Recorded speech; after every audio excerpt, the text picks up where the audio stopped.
보실 성경 말씀은 마태복음 26장 74절 5절과 27장 3절에서 5절을 보시겠습니다. 그가 저주하며 맹세하여 이르되 나는 그 사람을 알지 못하노라 하니 곧 닭이 울더라.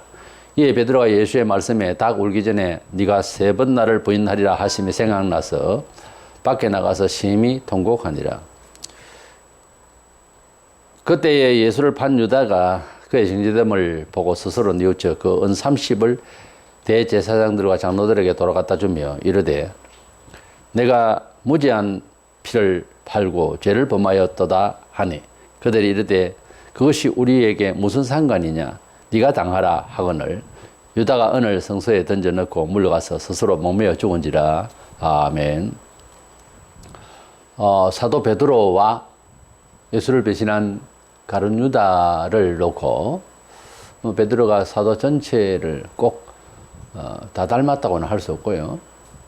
그러나 이제 수제자로서 좀 대표격이 되죠. 근데 베드로를 통해서 주님이 말씀하시고 베드로의 신앙의 은행과 가룟 유다를 비교하면서 특별히 그 유다의 그 자살 문제를 우리가 여러 가지 논증이 있는데 이 성경을 통해서 하나님의 백성과 하나님 백성이 아닌 사람들의 차이점에 대해서 이 베드로와 유다의 언행을 통해서 비교를 통해서 우리가 발견할 수가 있고 또 우리 구원의 정체성을 확신할 수 있어야 되겠습니다. 먼저 베드로와 유다의 그 실질적인 개인적 은행을 비교 한번 해보겠습니다.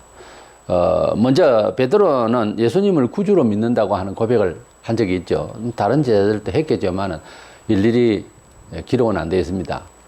일단 성경에 드러난 기록상의 팩트에 의해서 우리는 이제 살펴볼 수가 있어야 되고 또 성경을 연구할 때도 그렇습니다. 하여튼 베드로는 예수를 구주로 고백을 하였어요. 그런데 가룟 유다는 구주로 고백한 것이 아니고 선생이라고 했습니다. 그 예수님을 선생이라고 부르는 것은 잘못된 것은 아니었어요. 너희가 나를 선생이라 또는 주라 하니 너희 말이 옳도다 그런 말씀을 하셨어요. 그런데 사도로서 선생이란 말을 할 때는 구주라고 하는 것은 할 생각이 없는 상황에서 말을 했던 거예요. 그럼 예수 선생 이렇게 한다고 해서 잘못은 아니에요. 예수님은 이 세상에 오신 정말 완전한 선생님이시고 또 제자들이 사도지만은 교회 덕과 모든 치리의 이제 책임자로서 있으니까 장로라고도 표현하게 되고요. 그래서 우리가 목사직에 대해서 이야기를 할 때에 설교하고 권징을 행사하고 하면서 교사의 직분을 다한다라고 되어 있어요. 이렇게 잘 가르치는 자가 되어야 된다. 이런 헌법적인 조항을 넣기도 하고 그러는데 예수님은 말씀을 전파하시고 능력을 행하시고 잘 가르치셨다는 점에서 선생이라 이렇게 말할 수가 있는 거예요. 그럼에도 불구하고 유다는 예수님을 구주라고 고백한 적은 없다. 그런 차원입니다. 그리고 베드로는 예수님을 잡히시던 날에 부인하고 자기는 안 잡혀가고 안 죽으려고 어느 정도 다급했으면 예수님을 저주까지 하면서 그러니까 욕을 하면서 난 그 사람 모른다고 그렇게 이제 간사하게 부인하고 말았습니다. 그가 3년 동안 예수님과 다른 자들도 마찬가지입니다만은 그렇게 같이 있었던 사람 또 죽을 때까지 끝까지 가겠다고 했던 그의 고백과는 너무도 어울리지 않는 소리를 했어요. 뭐 우리가 한국교회도 일제 때에 배신 행위를 선배들이 다 경험을 했습니다. 그렇게 화친하고 잘 지내다가 칼을 들이대니까 안 믿는다는 거죠. 하나님 부인하고 태양신을 섬기고 친일파가 되고 이제 그런 우리 아픈 경험이 있습니다. 지금도 마찬가지로 우리가 삶을 살면서 돈 문제라든지 이권 문제가 걸리거나 또 명예까지도 딱 한 상황이 부딪힐 때에 예수의 제자와 속에 주님을 사랑치 못하는 사람의 차이점이 대번에 드러납니다. 지금도 마찬가지로 배신의 행위는 계속되고 있어요. 그래서 그는 주님이 예언하신 대로 너는 나를 3번 부인하는데 그때 닭이 운다고 했습니다. 그 3번 부인하고 나니까 그것도 닭이 울었어요. 그래서 닭 소리에 깜짝 놀랐습니다. 예수님께서 자신의 부족함, 연약함을 아시고 내가 부인을 하게 되고 닭이 올 것이라고 한 말씀이 기억나서 밖에 나가서 얼마나 통곡을 했는지 모릅니다. 근데 가룟 유다는 역시 예수님을 은 30냥에 팔고 그도 잘못을 깨닫긴 했어요. 도덕심리라는 거는 예수 안 믿어 있잖아요. 소위 반성한다는. 그러니까 그 반성만으로 생각할 때에 너무나 급작스럽게 우울해지고 도저히 얼굴을 들고 세상 못 살겠다는 생각이 들었던지 자살을 해버렸습니다. 근데 베드로가 회개한다는 그 회개 메타노이아라고 하면 하나님께로 진행한다는 뜻이에요. 하나님께로 돌이킨다. 하나님께로 돌이킬 때에는 우리에게 희망이 뭐가 있냐면 예수 그리스도를 주신 하나님을 찾는다는 거죠. 많은 사이비 종파되지만 하나님 그러지만은 우리 기독교에서 성경이 말하고 있는 신구약 성경이 말하고 있는 하나님께로 돌이킨다는 말은 지금에서는 예수 그리스도를 믿으면 하나님께 돌이킨다는 뜻이지 예수도 없고 속죄도 없고 하나님을 믿는다라고 하는 이런 사상이 또 있어요. 이건 아니에요. 그래서 하다못해 유대인들이 유일신 하나님을 믿어도 그들은 제사가 있고 성막을 통하여 하나님을 보는, 그래서 하나님의 사람들로 하나님께서 정하신 계시를 받는 사람을 통하여 하나님을 보는 이런 하나님을 바로 볼 수는 없으니까, 바로 보면 죽는다 그래서, 그러니까 하나님을 바라볼 수 있는 그런 대상을 통해서 그렇게 하나님을 보는 거예요. 지금은 우리가 하나님을 만난다고 하는 것은 예수 그리스도를 통하여 만나는 겁니다. 너희가 내 말을 들으면은 아버지의 말씀을 듣는 것이고, 네가 나를 보았느냐 곧 하나님 아버지를 보았다 그랬어요. 그러니까 우리가 지금 하나님을 믿는다, 하나님을 본다, 하나님께로 돌아간다는 말은 예수께로 돌아온다는 말이고, 예수를 바라본다는 말이고, 예수의 말씀을 듣는다는 말이에요. 그래서 가룟 유다는 예수의 말씀이 3년 동안 베드로 부르입니까? 늘 들었지 않습니까? 그리고 가룟 유다가 살 수 있는 마지막 기회가 하나 있었어요. 하나가 나를 팔리라 하는 말씀이 생각나서 회개했더라. 이렇게 돼야 되는 거예요. 왜냐하면 베드로에게 주신 말씀은 베드로가 기억을 했잖아요. 그러니까 이 중에 하나가 나를 팔리라 라고 하신 그 말씀을 가룟 유다만은 알잖아요. 근데 그 말씀이 생각나서 너무도 두려워서 주님 앞에 회개했다. 이렇게 했으면 유다는 살죠. 그런데 말씀을 기억하지 않았다는 말은 아예 심기지도 않았어요. 그 말이. 겉들었다는 거죠. 그리고 양심을 속이면서 계속해서 거부했다는 거죠. 우리가 주님 말씀이 세상을 살아가는데 금세 효력 있게 보이는 뭐 도덕적인 것, 경제적인 것 이런 논리가 있어요. 교훈이. 근데 그렇지 않는 경우의 말씀은 우리 깃 밖에서 들어오질 않고 맴돌다가 없어지죠. 그것은 개인적으로들 뭐 악해서 그런 것이 아니고 인간의 본성이라는 게 하나님이 진리대로 원래 살 수 있도록 만들어진 사람인데, 성품 자체가, 그러니까 제가 들어와서 원죄와 자범죄로 인해서 귀가 둔해져서 어느 쪽으로 체질이 됐냐면 세속적으로 체질이 됐단 말이에요. 그러니까 하나님 말씀을 들을 때에는 좋은 것만 듣고 오늘 은혜롭다, 이거는 굉장히 부끄러운 이야기예요. 나를 찌르고 나를 책망하시는 말씀도 잘 들을 수 있는 귀가 열리고 정서가 되어야 이제 정말 하나님 은총을 얼마든지 많이 받을 수 있는 정신이에요.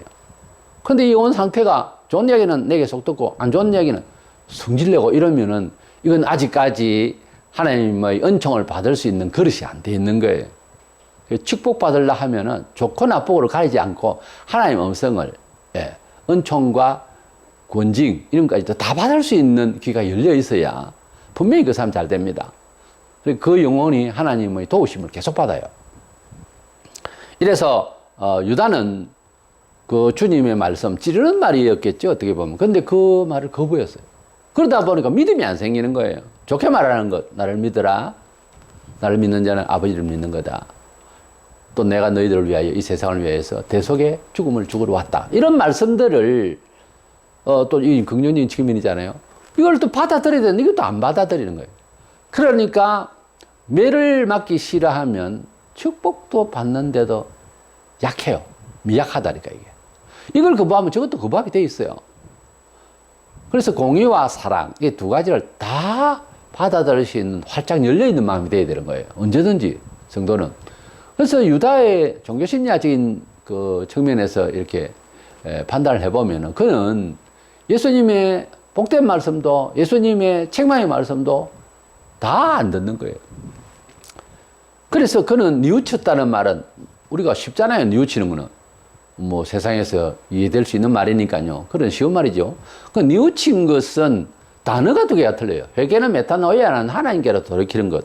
다시 말하면 예수 그리스도를 통하여 믿음으로 속죄 안 받고 하나님께로 돌이키는 겁니다. 예수 없이 하나님을 믿는다. 이건 말이 안 되는 거예요. 그리고 후회한다는 말은 메타멜레데이스라고 하는 이 메타멜로마이라고 하는 이 단어는 딴 단어예요. 후회한다는 말은 그 일에 대한 반성에 대해져서 후회를 한다 하는 뜻이에요. 거기에는 도덕적 반성도 있지만은 그 시기를 놓친 것을 아쉬워한다 이렇게도 될 수 있고요. 선택을 잘못했구나 하는 그런 죄와 도덕성하고 관계없는 말에도 써요. 이 말을. 주로 성경에는 그런 거와 관계없이 어떤 순수와 어떤 선택에 있어서 좀 뒤바뀌었다든지 그것을 뉘우친다. 그렇게 안 하면 좋았을 것을 이렇게 하는 것이지 그게 죄와 무슨 도덕적인 어떤 범죄와 이런 것이 그래서 하나님께 회개해야 될 그런 단어는 아니에요. 이 단어는. 예컨대 로마서 11장 29절에 하나님의 은사와 부르시면은 하나님께서 성도들을 부르시고 은총을 주시고 하는 이 일에는 후회하심이 없느니라 할 때 하나님이 후회한다 하면 회개해야 된다는 말로 직결하면 말이 안 되잖아요. 그래서 이 메타멜로마이라고 하는 이 말로서 뉘우쳤다라고 되어 있다는 거지, 가룟 유다는. 그래서 회개라고 하는 말이 아니고 후회라는 말이었다는 거죠. 그 다음에 유다는 돈을 좋아해서 헌금을 맡았는데 그 헌금함을 자기가 관리를 해야 되는데 거기서 돈을 좀 빼갔다는 거예요. 그때 당시에 종교가 타락하니까 종교 지도자들 크리스천은 아니될 돈을 좋아하는 바리새인들이 돈을 좋아하더라 그랬어요. 율법적으로 아주 분명하게 그렇게 산다는 사람들이 돈을 좋아했어요. 오히려 오늘날 맹성이 있고 이런 사람들이 돈을 얼마나 좋아하는데 돈 얼마 주면은 내가 부흥 집회를 갈까 뭐 이런 얘기가 있거든요. 그건 실제적인 일입니다. 그래서 돈을 좋아한다고 할 때는 그것은 사탄의 역사예요. 무슨 설교를 했고 무슨 얘기를 했든지 강연을 했든지 돈에 저울질을 했으면 그 사람 벌써 하나님의 종으로서의 역할을 하지 않은 겁니다. 그러니까 이걸 아셔야 됩니다. 돈은 많이 좋아하고 죄를 많이 지은 사람이지만은 설교는 좋았더라. 천만에요. 영이 흘러야 됩니다. 우리는 말을 하지만은 그 말에 실려 있는 하나님의 뜻과 하나님의 성령께서 역사를 하셔야 되는 것이지. 왜냐하면 천사 같이 악마도 가장해서 사람에게 나타날 수가 있다 했거든요. 또 천사의 말을 할지라도 사랑이 없으면 소리난 구리와 꽹과리라고. 우리가 하나님의 사랑과 하나님의 진정성과 하나님의 은혜의 구원의 영역이 영적인 힘이 쏟아지는 것이지 말을 잘하는 것은요 어나운스도 잘하고 세상에 식견이 좀 있는 사람 말도 잘해요. 특별히 역사학을 공부하는 또 전문 분야에 깊이 무슨 전문 분야를 했든지 다룬 사람은 어차피 말을 잘하게 돼 있어요. 논리가 정연하고 그럴 수밖에 없죠. 그런데 그 말에 쏘가서 혹해가지고서 이단에 빠진 경우가 너무나 많은 거죠. 그리고 뭐 기적을 행한다든지 이러면 더 하죠. 그러나 기적을 행해도 구원을 받지 못하는 종이 마태복음 7장 21절 3절에 나오잖아요. 그렇기 때문에 우리가 말을 듣고 또 교회 규모를 또 그 사람의 지도자의 명성을 그런 걸 듣고 하나님의 은혜를 받았다라고 하는 단정하기에는 이제 미흡한 경우가 많습니다. 특별히 영적으로 자기 자신이 그렇게 경험이 안 돼 있는 말을 너무 많이 깊이 있게 철학적으로 너무 논적을 잘해도 말은 잘하지만 아무 효력이 없어요. 왜냐하면 하나님의 역사는 그 사람 말을 통해서 하는 게 아니고 하나님 말씀 자체와 하나님의 성령으로 증가를 했기 때문에 성령께서 역사하셔야 듣는 사람이 은혜를 받고 영혼이 잘 되게 되어 있습니다.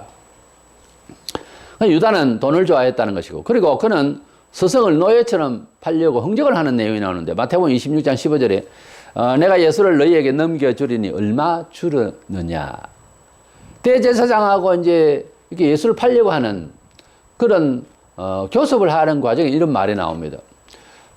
예수를 배신한다 좋다 이겁니다. 그럼 뭐 싫으면 그냥 가지. 스승을 판다라는 자체도 좀 전에 들어본 적이 없고 이 스승을 얼마 주면 팔려고 생각을 했단 말이에요. 예를 들어서 100만 원 주면 팔 거냐?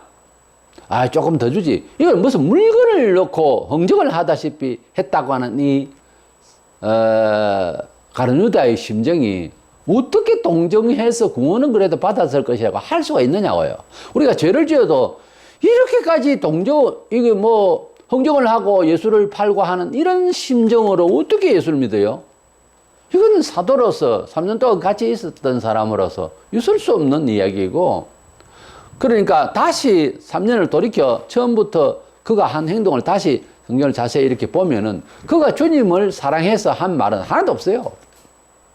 하다못해 내가 주님까지 따라가겠습니다. 중심을 이야기하고 있는 베드로, 그러나 다 하지를 못했지만은 이 제자들이 그래도 주님을 위해서 목숨을 걸겠다는 말이라도 하잖아요. 근데 유다는 그렇게 했다라고 하는 말이 짐작할 수 있는 것이 없어요.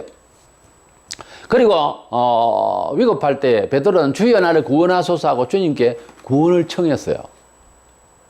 주님이 돌아가실 때 양쪽의 강도도 같이 우연히 못 박혀서 처형을 받게 되는데 한쪽 강도는 주님께 구원을 청했어요.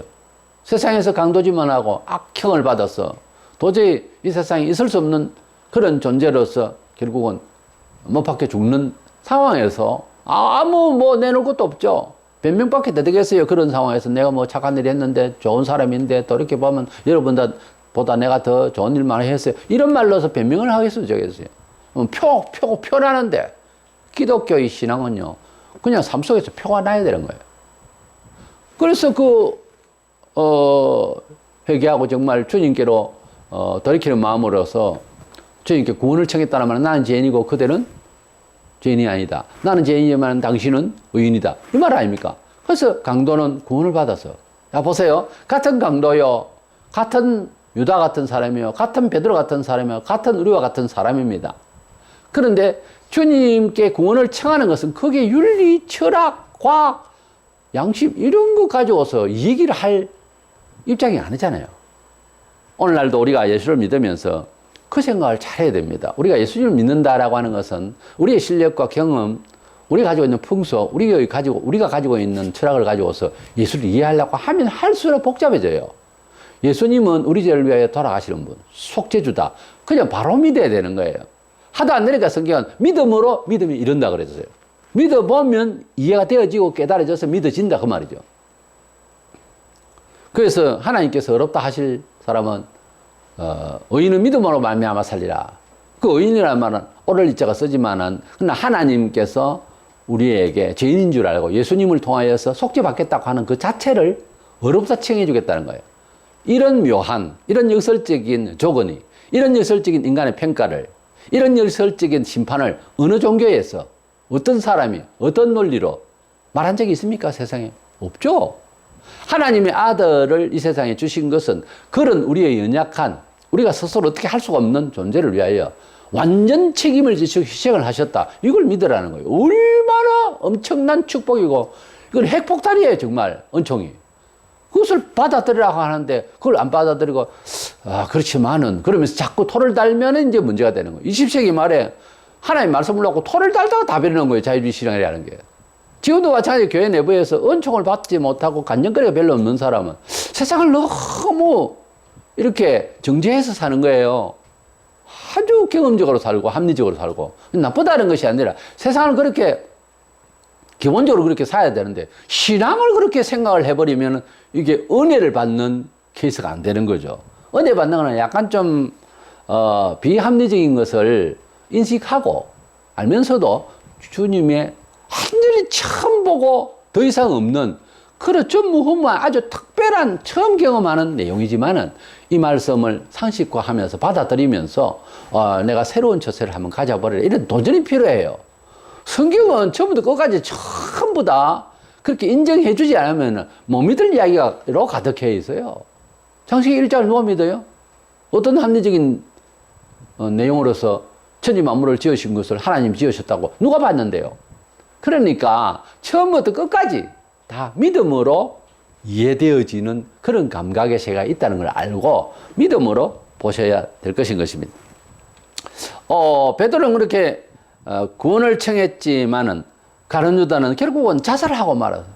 그 유다의 그 행동이 그게 뭐 동정이 갈 수 있는 행동이냐? 아닙니다. 그가 뭐 자살했기 때문에 뭐 제6계명을 범해서 그래서 죄를 지어서 지옥 갔다. 그 말이 아니고 안 믿었다는 거죠, 예수님을. 예수님의 속죄를 안 믿었다는 거죠. 그렇지만은 죽는 사람 마음이 오죽했겠냐. 믿으려니까 부끄럽고. 부끄럽죠, 제가. 그런 나를 위하여 돌아가신 예수님을 믿는다고 하는 것은 신비한 지식이긴 해요. 근데 그것을 믿음이라고 하고 교회가 그걸 이야기하고자 하는데 예수님이 3년 동안 그걸 말했는데 그걸 이해를 안 한다고 하는 것은 곤란하잖아요. 예수님은 일반적인 합리적인 생각과 감정과 정서와 우울증과 그런 사람하고 상대를 해서 뭐 이 얘기를 하자는 것이 아니고 그냥 자신이 책임지고 죽으니까 믿으라는 거예요. 무슨 죄를 지어도. 이소를요 100번을 이야기해도 안 믿어주는 사람은 딱 마음을 닫고 절대로 내 죄 문제는 해결 안 될 것이야 이렇게 생각을 하는 거예요. 그런데 은혜 받는 사람은 보면은 염치도 없지 싶고 저게 인간이가 싶어도 회개하는데 어떡해. 하나님께서는 회개하는 사람을 이뻐해요. 그거 빨리 깨우쳐야 되는 거예요. 언제든지 가능해요. 언제든지 은혜 받을 수 있고 언제든지 새롭게 될 수 있고 아침에 잘못될 때 또 뭐 오후에는 뭐 더 좋은 사람이 될 수도 있는 것이 하나님의 항상 열려있는 언약이에요. 은혜의 언약이라. 언제든지 은총 받을 길은 언제든지 있는 거예요. 방금 잘못했는데 금방 이후에 또 새롭게 될 수가 있어요.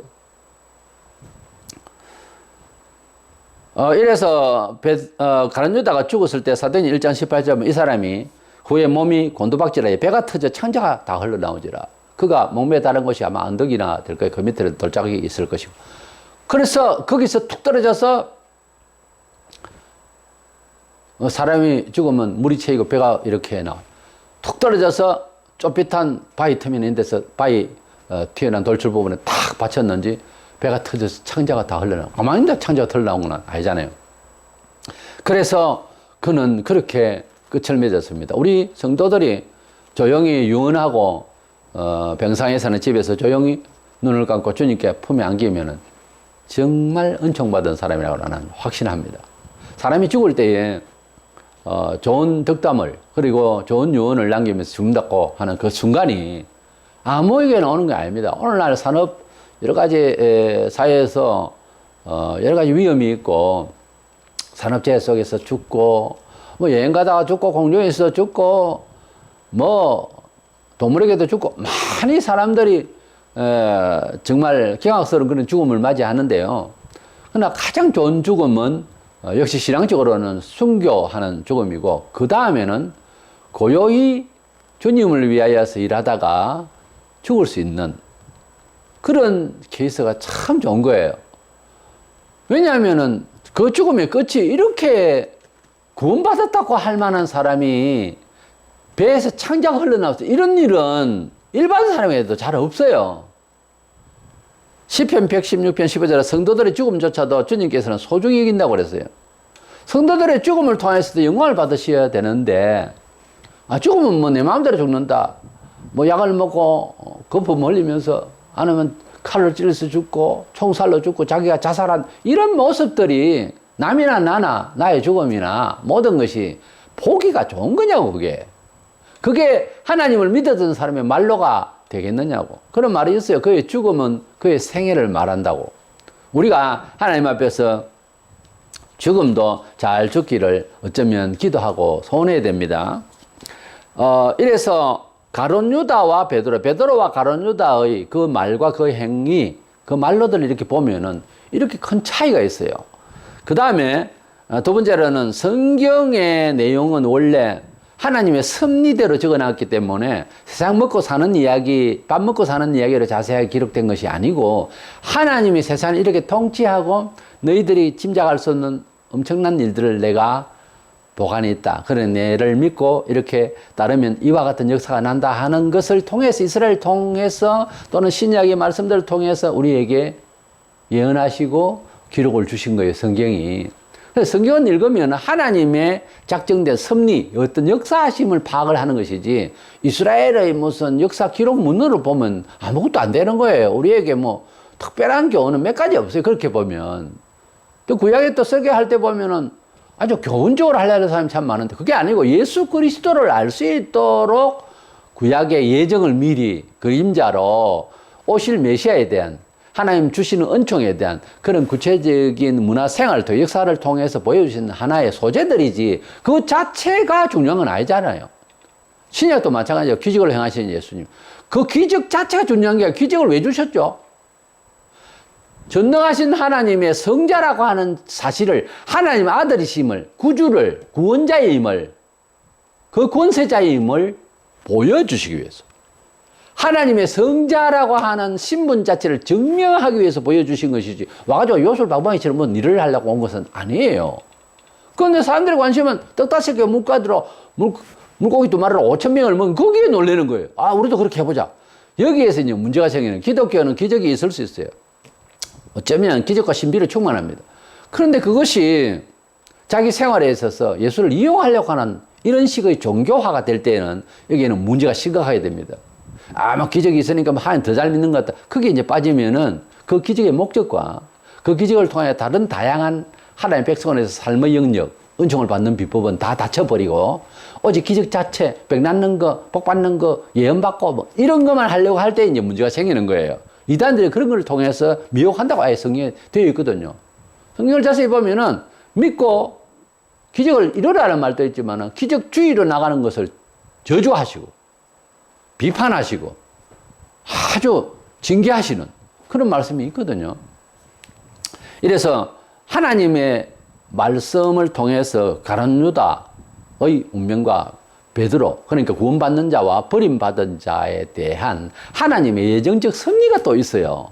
이 부분에 대해서는 내가 미리 말씀드린 이유가, 사람의 합리적인 생각으로서 변호사가 법리적으로 이것을 해석할 수 있는 부분이 아니더라는 거죠. 유다에 대해서. 우리가 신학적으로 논쟁을 하고 심리적으로도 말하고 의사된 마음으로서도 그의 우울증이 어쩌고 이러지만은 이게 아니고, 신학도 그렇습니다. 신학이니 뭐니 해도 신학 그 위에 있어요. 하나님의 예정과 섭리는. 그래서 믿어보고 다녀보면 알게 되는데, 먼저 베드로는 네가 회개하게 될 것이다 라고 예언을 하셨어요. 네가 사람 낳는 어부가 되리라고 예언을 하셨어요. 네가 어떻게 죽을 것이다 라고 예언하셨어요. 예언하신 대로 베드로가 어떤 생활 계획을 자기가 알아서 산다고 하지만은 그렇게 되었어요. 이것은 뭔가 하면 하나님의 예정 섭리란 말이에요. 그런데 가룟 유다에 대해서는 너는 안 나서면 좋을 뻔했다. 구원시키러 오신 분이 사람을 놓고 너는 안 나서면 좋을 뻔했다. 이렇게 말씀을 하실 턱이 없잖아요. 구원받지 못하는 사람이다 이 말이에요. 요한복음 13장 18절 보면 내가 너희 모두를 가리켜 말하는 것이 아니니라. 나는 내가 택한 자들이 누구인지 알미라. 그러나 내 떡을 먹는 자가 내게 발꿈치를 들었다 한 성경을 응하게 하려는 것이니라. 구약에 예수님의 발에 못을 박아 죽일 이런 형국에 들어갈 이런 배신자가, 그렇게 되도록 할 배신자가 있을 것을 예언했어요. 그 예언을 이룰 자가 여기에 있다는 거죠. 예수님이 섭리적인 입장에서 말씀합니다. 유다의 도덕성, 유다의 그 성격, 유다의 출신 문제, 가족 무슨 이런 교육, 이런 문제는 전혀 터지 않았어요. 하나님 아버지께서 예정을 하셔서 그가 나를 팔게 된다라고 하는 이런 식은 상식이 아니죠. 이런 식은 합리적인, 이런 식은 우리의 사회적인 그런 논리가 안 되잖아요. 그래서 이런 예언적인 말씀이 있는 거예요. 마태복음 26장 24절에 그 사람은 차라리 나지 아니하였더라 하면 제게 좋을 뻔하였느니라. 이것은 불쌍히 여기는 거죠. 좋을 뻔했다. 그러니까 가룟 유다는 안 태어났으면 좋았다. 자, 우리가 안 태어났으면 좋았다 할 사람을 아직 안 나타났지만은 우리가 모두 다 주님의 이름으로 말할 수 있는 사람이 누구냐면 적그리스도잖아요. 적그리스도라는 아이를 낳을 때 부모는 안 그랬잖아요. 부모를 아기를 낳을 때 너는 적그리스도가 되라. 이럴 부모가 어디 있어요? 엄마가 아기를 놓고 그런 생각을 가진 자가 있겠어요? 유다도 마찬가지로. 유다도 아기 때는 사랑받고 어머니 품에서 젖 먹고 자라면서 그랬을 것 아니에요. 그런데 그가 점점 자라면서 싹수가 다른 거예요. 우리가 자식을 키워봐도 자식 성격이 다 틀려요. 다 틀려요. 기도하고 해도 다르다 이거예요. 아브라함의 자손 중에서 어떻게 야곱 같은 놈이 나오나 싶어요. 근데 그 야곱을 통해서 하나님께서 또 역사하신 것은 또 헷갈리거든요. 어떻게 이런 사람을 또 하나님께서 붙들고 역사하셨지? 이렇게 되고, 그렇기 때문에 하나님의 섭리라는 입장에서 인생을 평가해야 된다. 도덕, 윤리, 철학, 지식, 무슨 출신, 이런 걸 가지고 무지하게 우리는 사람들을 비평하고 판단하고 그래 해보려고 하잖아요. 우선 뭐 어디 출신이냐, 누구 집 아이냐, 뭐 뭘 배웠냐, 어느 학교 나왔냐, 뭐 이거부터. 그리고 뭐 외모를 깎아가지고 뭐 그냥 성형수술 돼가지고 내가 낸데, 난 잘났어. 이런 외형주의, 이런 조건, 이런 세상의 모든 여건을 가지고 사람을 평가하거든요. 외모지상주의만 욕할 게 아니에요. 사는 게 그렇게 살아요, 지금 사람이. 그런데 하나님은 그런 식으로 터치를 안 해요. 사람을 볼 때에. 사람이 영어는 똑같은 죄인인 거예요. 똑같은 죄인이고 하나님이 정하시고 설정하신 예정 섭리 가운데 사람이 돌아가요. 어떤 사람은 강 쪽으로 가야 되고, 어떤 사람은 바다 쪽으로 가야 되고, 어떤 사람은 산 쪽으로 가야 돼요. 자기는 그렇게 산을 가고 싶어서 갔다 하지만 거기서 죽을 수도 있어요. 하나님의 작정과 섭리는 사람은 이해할 수가 없어요. 그러면 약간 섭리를 이해하면서 살아갈 수 있는 법은 없을까? 감히 하나님께 미안하지만, 부끄럽지만, 두렵지만 있습니다. 그것은 성경대로 살면 내가 길이요, 진리요, 생명이라고 하신 예수님을 통해서 살면 흐릿하고 불명확하고, 하지만은 하나님 말씀대로 예수 안에서 살면은 하나님의 섭리 가운데로 가게 돼 있어요. 좋은 섭리 가운데, 은혜 가운데, 하나님의 축복의 작정 가운데로 갈 수가 있는 거예요. 근데 구체적으로 가만히 있으면서 돈 쪽으로 가야 되나? 저쪽으로 가야 되나? 하나님 알게 하시면 돈 쪽으로 가야 돼. 점장이한테 묻듯이. 그건 아니에요. 하나님 말씀 가운데서 예수 안에서 선택할 수 있도록 그렇게 하면 하나님께서는 은혜를 주신다는 것이죠. 그래서 이렇게 베드로는 회개가 되고 또 사도의 직분을 잘 할 것이다 했는데 유다에 대해서는 너는 만났으면 좋을 뻔했다. 이렇게 말씀하신 것은 하나님의 예정 섭리 가운데서 유다가 벌어진 것이지 죄를 더 많이 짓기 때문에 죽었다. 또 자살했기 때문에 지옥 간다. 이런 식으로 평가를 하면 안 된다 그 말이에요. 베드로가 주님이 십자가로 돌아가신다는 말씀을 하셨을 때 베드로가 얼마나 충격을 받았더니 다른 제자들도 그랬겠죠. 주님 그러면 안 됩니다. 왜 돌아가세요? 돌아가실 수가 없어요. 막 이렇게 말하니까 베드로 자기 정신인 줄 알았어요. 근데 예수님은 베드로 뒤에 역사하는 사탄이 있었습니다. 사탄아 물러가라. 너는 인간적이구나. 너에게 역사하는 것은 하나님 뜻이 아니다. 베드로 깜짝 놀랐겠죠. 말은 인간적으로 충정심을 다해서 말은 했는데 이건 자기 말이 아닌 거예요. 지가 책임질 수 있는 말이 아니란 말이에요. 책임도 못 졌고. 이래서 사탄의 역사를 한다. 누구에게? 사도에게. 그래서 사탄을 쫓아냈어요. 그런데 같이 사탄의 힘을 받고 사탄의 정신을 받은 가룟 유다는 유다야, 너가 제자로서 3년 동안 그래도 인간적으로 이럴 수가 있느냐? 사탄아 물러가라! 왜 믿음 좀 없다고 해서 유다에게 사탄이 들어갔냐? 사탄아 물러가라! 이렇게 해버리면 끝나는 거예요. 사탄이 물러서지거든요. 근데 안 쫓아냈거든요. 왜 안 쫓아냈는지 천당 가서 물어봅시다. 나는 그냥 하나님 섭니다. 그렇게만 이해해요. 가룟 유다가 뭐 사돈의 8촌이 아니라서 그렇다. 그게 아니고 가룟 유다의 영혼이나 우리는 같으니까 입장을 같이 하고 물어보는 거죠. 근데 나는 물어보고 싶지 않아요. 왜? 하나님 섭리였다. 간단한 거예요. 하나님께서 그렇게 하고자 하셔서 버려진 거예요. 참 무서운 이야기죠. 그런 가운데서 우리는 부름을 받았다는 데서 감동을 먼저 받아야 돼요. 남을 걱정하고 남 영혼 사랑이 많은 듯이 모르지 마세요. 별로 사랑도 없었디도 우리가 살아보니까 우리 자신이 스스로 남을 사랑하는 건 한계가 있어요. 또 사랑하기는 뭘 사랑해? 얼마나 계산이 심하고 대가품을 하려고 그러고 얼마나 우리 사람이 못됐는지 우리가 유다 걱정하고 안 믿는 사람 걱정하고 남의 걱정하기 전에 내 영혼이 잘 돼야 됩니다. 먼저는. 그렇게 이제 사탄을 내버려 두고 안 쫓아낸 것에 대해서는 예수님의 종교적 교육의 문제에 대해서 시비거리가 아니고 하나님의 섭리라는 거예요. 예수님께서 돌아가시 전날 밤에 마지막 만찬 때에 제자들의 발을 씻겨 주셨습니다. 지금도 그렇지만 그때 당시에 스승들과 제자들 사이에서 저녁에 슬리퍼 같은 걸 신고 다니니까 먼지도 묻고 발을 씻고 이렇게 하시는데 식사 전에.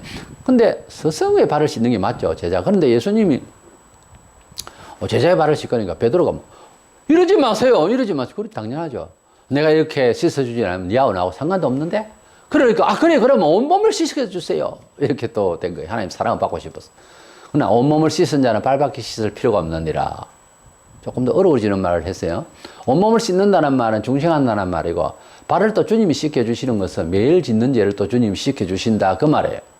그 온몸을 씻는 것은 발밖에 씻을 필요가 없느니라는 말에서 우리가 매일 샤워도 하고 하지만은, 그러나 이 말의 내용은 중생한 사람은 매일 짓는 죄만 씻음을 받으면 되지 또 중생하고 온몸을 씻듯이 그렇게 하는 건 아니다. 그러나 다는 아니니라. 이는 가룟 유다를 보고 말함이라 그랬어요.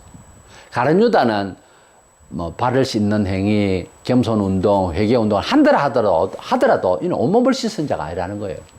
중생을 한 자가 아니라는 거예요. 중생은 누가 해준다?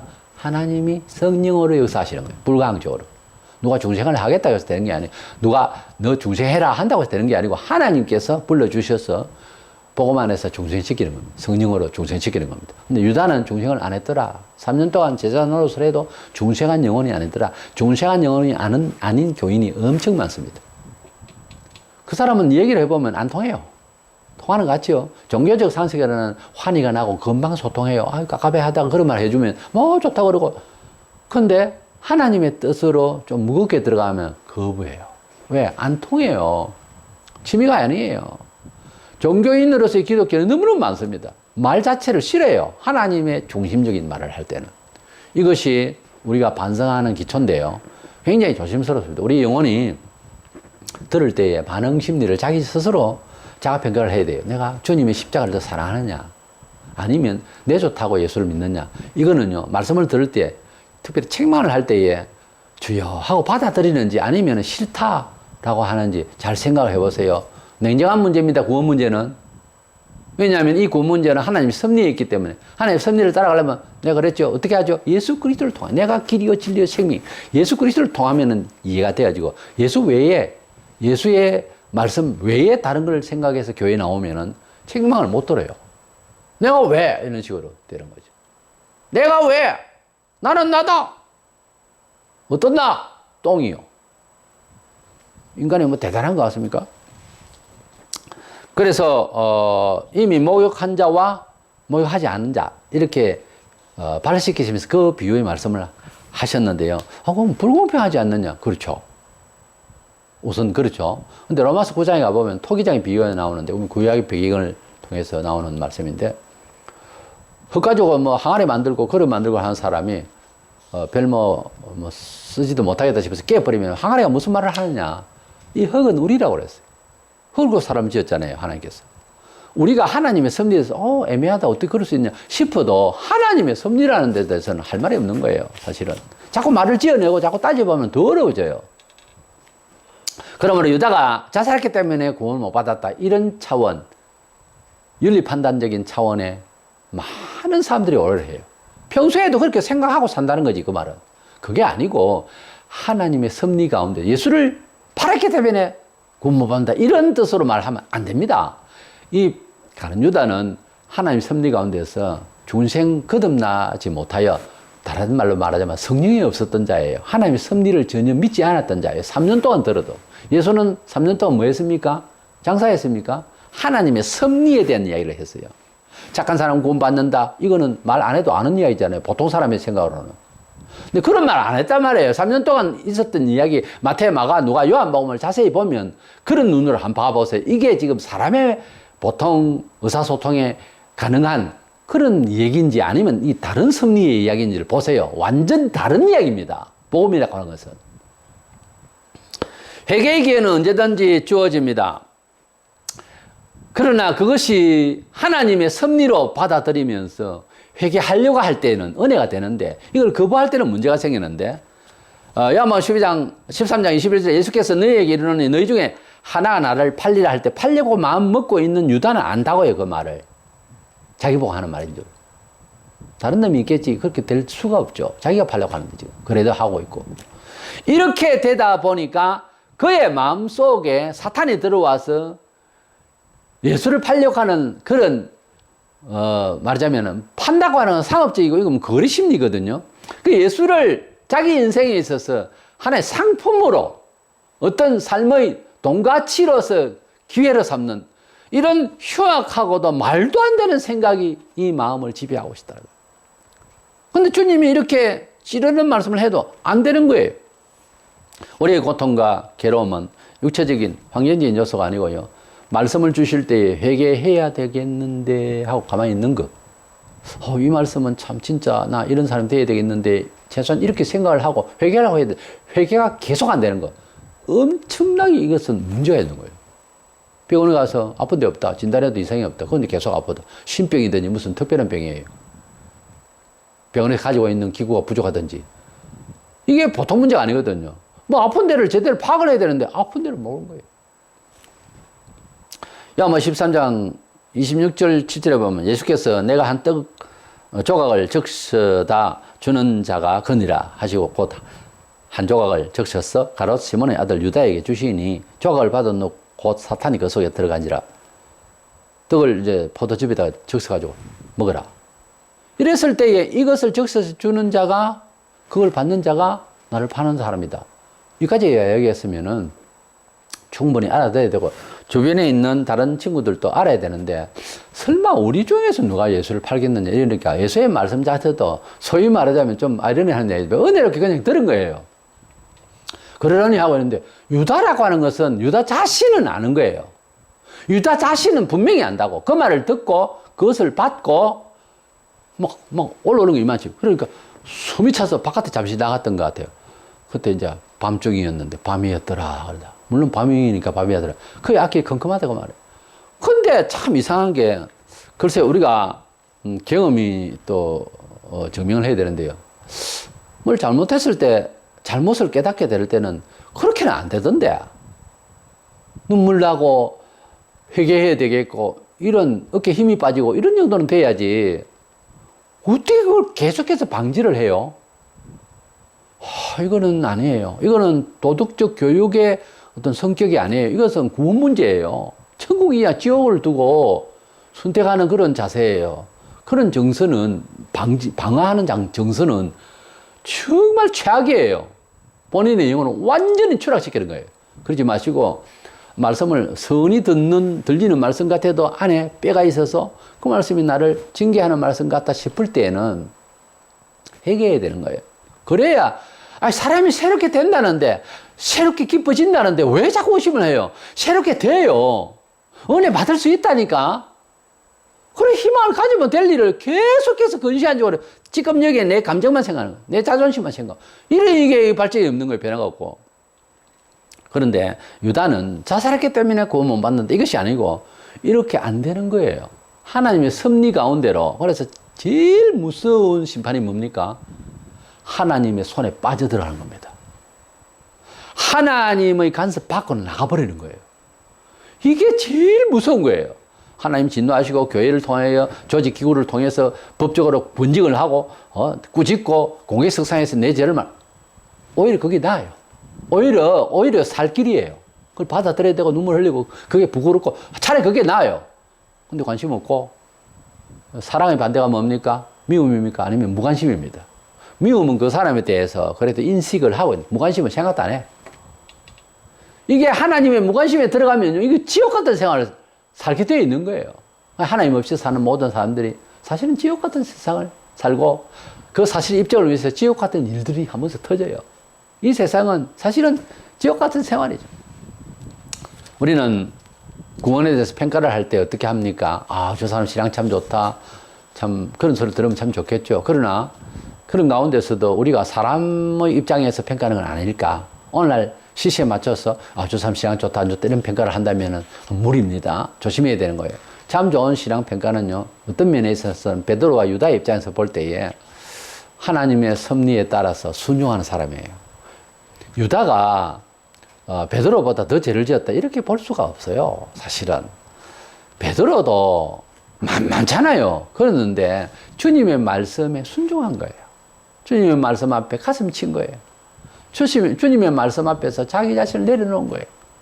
어찌할 수 없는 나는 죄인이라는 사실을 회개하고 구원받았는데 유다는 끝까지 자존심을 지켰다 할까? 이게 이제 불신이에요. 그래서 교회에서 아주 인품이 좋고 아주 실력이 있고 돈도 잘 쓰고 헌금도 많이 하고 잘 하는데 기도 생활은 별로 안 한다. 또는 모임에 무슨 토론을 하면은 댓글을 건다. 이런 거. 또 뭐 좋은 이야기는 참 좋다고 그러고 하나님의 치리하시는 거는 권징의 말씀, 징계하시는 말씀, 하나님의 의에 대한 말씀, 공의에 대한 말씀을 할 때는 뭐 마음 불편하다든가. 또 입만 열면 긍정주의니 적극적 사고방식이 있는 소리나 하고 하는 사람들은요, 신앙생활이 아무리 좋게 보여도 조심스러운 사람이에요. 신앙생활은 하나님의 말씀에 늘 순종하고 항상 겸손하고 하여튼 하나님의 뜻이라면 꼼짝 안 하고 예, 그래 하겠습니다. 예, 그래 하죠. 이것이 축복받는 비결이에요. 가룟 유다는 자기 자존심에만, 사회적인 그런 뭐 염치에만 아주 몰두했던 사람이에요. 순간에 그런 게 아니고 처음부터 그러고 살았어요.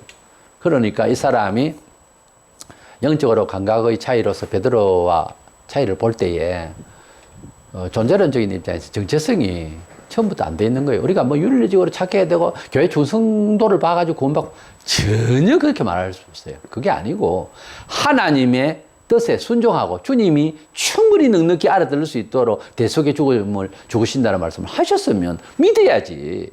그 믿고 일단 볼 일이지. 예. 아무리 사람들이 감옥에 쳐넣고 하더라도 그냥 믿고 볼 일이에요. 일단은 주님을 믿고 볼 일이에요. 그리고 그 주님의 뜻을 기리면서 어떻게 하려고 이러십니까 하고 섭리를 기다려야지. 섭리를 기다리지 아니하고 하나님 섭리의 역사를, 예정된 섭리를 기다리지 아니하고 그냥 억지로 내가 움직이다 꼭 실패를 해요. 신앙성이 성숙하고 도가 올라가면 어떤 일이 벌어지냐 하면은 이끄신 대로 살려고 하는 마음이 들어요. 원래 이제 성경도 알고 이제 대략 우리가 이제 하나님을 믿는 형식을 다 알았잖아요. 그래도 생활에 대해서 궁금증이 오고 막 이럴 때에 하나님의 섭리를 따라서 살려고 하는 마음이 딱 안착을 해요. 왜? 이래도 살아보고 저래도 살아봤는데 아니더라는 걸 아는 사람은, 그래서 신앙 좋은 사람은 하나님의 섭리를 항상 조심해요. 성경 원리에 뭐 내가 동쪽으로 와서 서쪽으로 와 다 구체적으로 안 돼 있잖아요. 그래서 하나님 섭리가 뭔지를 물어봐요. 우리가 기도하고 아무리 신약의 신구약 성경 완성이 되지만 하나님 앞에 기도하고 인도하심을 따라가는 것은 여전합니다. 그렇기 때문에 하나님의 성령을 따라 행하라. 주님이 그랬어요. 그래서 우리가 가룟 유다와 베드로와 가룟 유다의 영적인 감각의 차이점이 이렇게 처음부터 뚜렷이 다르더라는 거예요. 우리를 돌아보면서 유다의 정신이 혹시라도 비슷한 그런 정신이 있으면은 자신과 잘 투쟁하고 싸워서 이겨서 베드로처럼 순종하고 회개하는 그런 면모로서 구원의 백성답게 정체성을 확립하는 저와 여러분 되시기를 축원합니다.